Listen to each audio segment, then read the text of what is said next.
happening since the days of CDs. Box sets, singles for CDs, anniversary editions. Like, this same was happening way back in the 90s, way back in the 80s. Like, this is not new. It's also very interesting that you only said Taylor Swift, and at the end of your video you talk about how, well, I would say this for any artist, but you didn't name a single other artist. So in light of all of the variant announcements Taylor's been making for Tortured Poets Department, some fans have taken to TikTok and social media to express their upset about the whole ordeal. But this one fan made a good argument in favor of it. Meaning, if you actually ever want the entire album together, you have to Stream it, wait until she releases a deluxe edition with all of them on there, get a version, and then also listen to some of it on Spotify or Apple Music. In 2022, the Red Hot Chili Peppers put out 2 different albums, and there were over 20 different variants for each album. Return of the Dream Canteen had 21 variants, and Unlimited Love had 22. For McCartney 3, from Paul McCartney, there were 9 different vinyl album variants and 4 CD variants.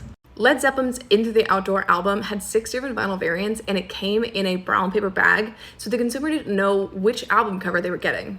And that was done on purpose for multiple reasons, but it was still done on purpose. King Gizzard and the Lizard Wizard, which is a new band to me and I'm excited to give them a listen, has released at most 5 albums in the same year. And with every single album, they do at least like 5 to 6 to all the way up to 12 different variants per album. If they produce 5 albums per year, and even on the low end only have 5 different variants, that is up to 25 different versions that they're hoping that their fans will buy in the exact same year if they want the entire collection. At the same time, I'm just going to rapid fire to you all the rest of the artists that I found in a very short Google search that do the exact same thing. Lana Del Rey, Shania Twain, Ghost, Green Day, Data Remember, Rolling Stones, De La Soul, Olivia Rodrigo, Brandi Carlile, Dermot Kennedy, Black Pumas, Sufjan Stevens, David Bowie, Grateful Dead, Elvis, Bjork, Paul Weller, Adele, and I'm sure there are so many more. Also, this shit has been happening since the days of CDs. Box sets, singles for CDs, anniversary editions. Like, this same was happening way back in the 90s, way back in the 80s. Like, this is not new. It's also very interesting that you only said Taylor Swift, and at the end of your video you talk about how, well, I would say this for any artist, but you didn't name a single other artist. It's also not lost to me that most people that are saying this and they don't like the album variants are the people that are only using Adele, Taylor Swift, Lana Del Rey as examples. And all of their examples just happen to be women. It's really funny when you think about it, how that works out.